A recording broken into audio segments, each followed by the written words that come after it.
31వ సంకీర్తన 19వ వచనం. నీయందు భయభక్తులు గలవారి నిమిత్తము నీవు దాచి ఉంచిన మేలు ఎంతో గొప్పది. నీయందు భయభక్తులు గలవారి నిమిత్తము నీవు దాచి ఉంచిన మేలు ఎంతో గొప్పది. దేవుడు తన యందు ఎవరైతే భయభక్తులు కలిగి ఉంటారో వారి నిమిత్తం ఆయన దాచి ఉంచాడట, మేలును దాచి ఉంచాడట.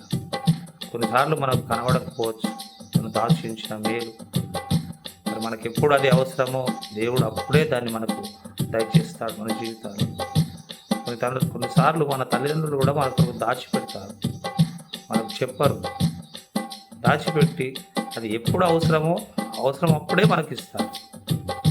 మనకు అవసరం కలిగినప్పుడే అది మనకు ఆ సమయంలో అవసరమై ఉన్నది, ఆ సమయంలో మనకు ఉపయోగం, ఆ సమయంలో మనకు మేలు కలుగుతుందనే సందర్భాల్లో మన పెద్దలు మన తల్లిదండ్రులు మనకి ఇస్తారు. కానీ కొన్నిసార్లు మనకేమీ చేయట్లేదని మనం కొన్నిసార్లు అనుకుంటాం.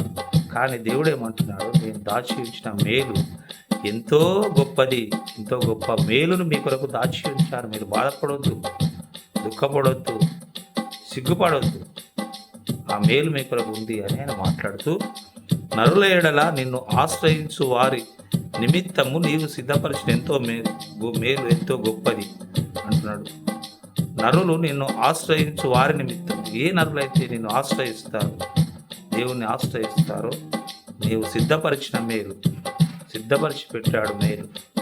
ఇక్కడేమంటున్నాడు, దాచిపెట్టాడు, ఇక్కడ సిద్ధపరిచాడు. దాచిపెట్టింది సిద్ధంగా ఉంది అని ఆయన అది ఎంతో గొప్ప మేలు అని మాట్లాడుతాడు. ఎంతో గొప్ప మేలును దేవుడు మన నిమిత్తము దాచి ఉంచాడు. కాబట్టి మనం ఎక్కడ కూడా నిరాశ నిస్పృహలకు గురి కాకూడదు.